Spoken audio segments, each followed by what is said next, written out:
I'm Janet, Try It Like It, Create It, and today I am going to be making some paper beads, and I'm going to be using this cord to go around the wrist, and this is the clasp that we're going to use, so you can see here that hopefully this cord is close to the right size to fit in there and glue, but we're going to work on the beads first, so I'm going to set that aside. Now I've picked a skewer here that is similar. It's probably a little bit larger, but I think the bead will go onto this cord just fine, and the wood isn't too terribly large in comparison. So I'm going to set the cord aside. We're going to keep the stick here. I've got some wet glue, and then I've got my strips. Now, what are my strips? It is a file. I printed out this paper on just copy paper. So we're going to see if the copy paper alone will work just fine. And I cut it on a Cricut Maker, and I will attach the SVG file for cutting, as well as the printable paper if you're interested in this. And so what happens is it cuts, but you may have to just give it a little bit of help, because I just set it on light copy paper to cut on a blue mat. So you can see here what I've got are strips, and this is still attached here, but it is scored or cut. So if I just, bend it a little bit, I can see that I can tear these apart. And then they are attached top and bottom on just some of them. Like this one is cut here, but then its partner isn't. So you need to use a scissor to cut that apart. And I've already done that with a bunch of them here. And then the other thing I'm going to do is I'm going to take my Sharpie marker, and I'm going over, now these are already done. I've chosen a color that coordinates here, and I am just running it along the edge of the paper, so that if this white edge were to show, which I think it might, I am just running this along here, so we're going to get this pink accent. Now if I change the color, it may change the look of the bead. So we'll just give it a go and see what it looks like. And if in doing this process, now you can do this really quick. You just drag it along the edge. And in fact, if you set it on the edge of that plastic right there, the paper can just glide across it. Now, if you slip and mark either the front or the back with the marker, don't worry about it, because we're going to be rolling these up. Nobody's going to see that little slip up of a mark, okay? So don't feel like you've made a mistake or that you have to start over. It's going to be perfectly fine. All right, and then to roll our beads, I'm just going to set that off there. To roll our beads, I'm just going to take my skewer. I'm going to start with the fat end. Now you can see here, there's two different thicknesses. Okay, there's one end that's a little fatter than the other, and that's going to be the start of our bead. And then as I roll, I just want to make sure that I am stacking my paper right on top of itself. So once you get it started here, all right, it shouldn't be too much of a problem, but you do want to, because the paper gets smaller and smaller, you want to get it so that you are centering it on itself. I hope that makes sense. So I'm not stacking the paper flat on one side versus the other. And it looks like that is exactly what's happening here. So I'm going to just undo and start over and just get a good start on this. And then as I roll, I should be centered pretty well here. All right. So once you get the groove of doing this and rolling your beads, it'll probably go a lot faster for you than this very first one. But I just want to show you that it does stack, and you can see now how that pink that I took the time to mark with is actually showing up on that edge. And I think that's going to add to the finished look of our beads and not be a white edge out there, but actually we're going to see the pink. So just, this is just, you could do this watching TV. It can be a really nice, slow process for you. You can do this, you know, ahead of time. You can collect a bunch of beads and then work on putting them together afterwards. And, you know, I'm using one pattern of paper here. There's my glue going now. And you really don't want a lot of glue, so you can see me wiping a lot of that off. Once you've got this pattern shape down, and how to roll, you know, you may find that you want different beads to go together. All right, so there's my first bead. I am going to go ahead and pull it off of here, and you can see that it kind of undid itself a little bit. I mean, it's still wound up. It's just not, all the pieces aren't centered the way I wanted it. So I pushed it back in, and there's our bead, and I'm just going to keep going on this process until I have all the beads done, and then I will come back and show you what we're going to do next.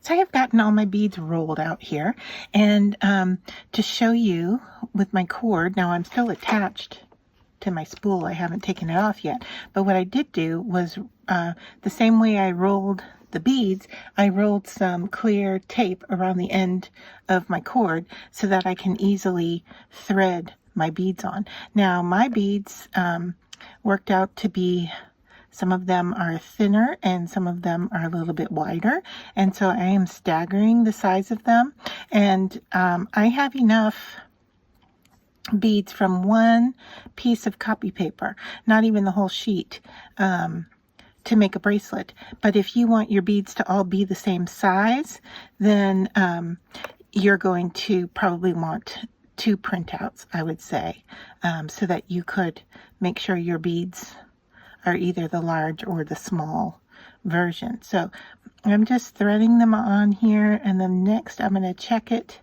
to see how it fits around my wrist, and then I am going to want to coat them. So all right, so if I pull tight, I can see that my clasp is, I'm going to need a couple of more beads, so I need to pull a few more off my sheet, go with the pink around the edging, and then thread them. But that is what it's going to end up looking like. All right, so I have enough beads, and now I want to coat them. There are a number of different ways you can do this. You can do it with UV resin. You can do it with what I'm using is diamond glaze. You could do Mod Podge. Lots of options. I am going to go ahead and use diamond glaze, and I am just going to put some on my fingers after I get the cap open. All right, and I am just going to then roll the beads in my fingers and stand them up on this plastic sheet to dry.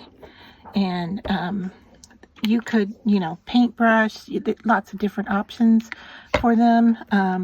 I find this works pretty well. I'm just rolling the bead, and then I'm going to stand it up on its end. All right, so if it sticks to the plastic, I'm okay with that because I can easily peel it off. All right, now do I want more than one go with the diamond glaze? I might, depending on how thick I want my glazed bead to appear. All right, but you're gonna have to give them, if you're gonna coat them, you want to give them time to dry. And like I said, there's a number of different ways of doing this. This is just my way of doing it this time around. All right, I mean, I could have left them on a skewer and gone from there. I know here I'm getting my fingers dirty, and I'm going to have to wash them off. I'm going to have a layer of kind of a shiny glue on the ends of my fingers when I'm done. But this is putting a very light coat, and it's sealing the paper. Now, if you used something like a Mod Podge, you might use like a water-resistant version if you wanted. Entirely up to you how you feel like coating your beads. All right, so I'm going to let these dry. I'm going to see if I need a second coat on them, and then I'll come back and show you the result. All right, so I'm going to show you my beads are done. This is 2 coats of coating on these, and after I put the very first coat on, by the time I was done coating the last bead, the first beads were dry. I mean, this is dried in no time at all. I don't know if it's because the paper is absorbent or what have you, but you know, a good 10 minutes or so, and it's good to go. So I used a paintbrush the second time around just to get a little bit thicker of a coat on there. It was glossy after the first go round.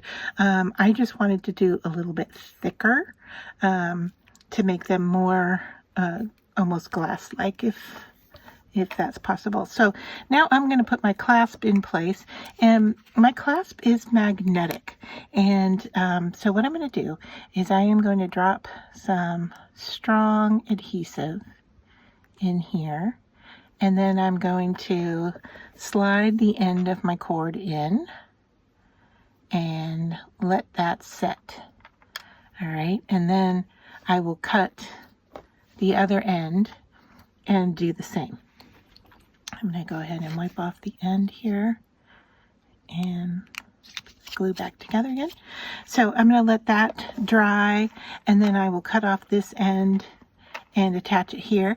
This clasp, if you can see here, it has a little twist to it, but it is also magnetic. So I can twist it open, but it is also magnetic. So when I get it close to each other, it just snaps into place, and then it has that locking mechanism. So I have the glue in there, and I can butt up my bead close to that end. Oh my goodness, we just came off because it wasn't secure enough. So all right, I'm not going to mess around with this anymore. I'm gonna let that dry in there. Put some more glue in there, let it dry.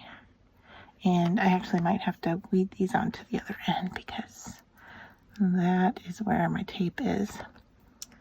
All right, little bead, bigger bead, go like that. Put some more glue on this end and just let it be.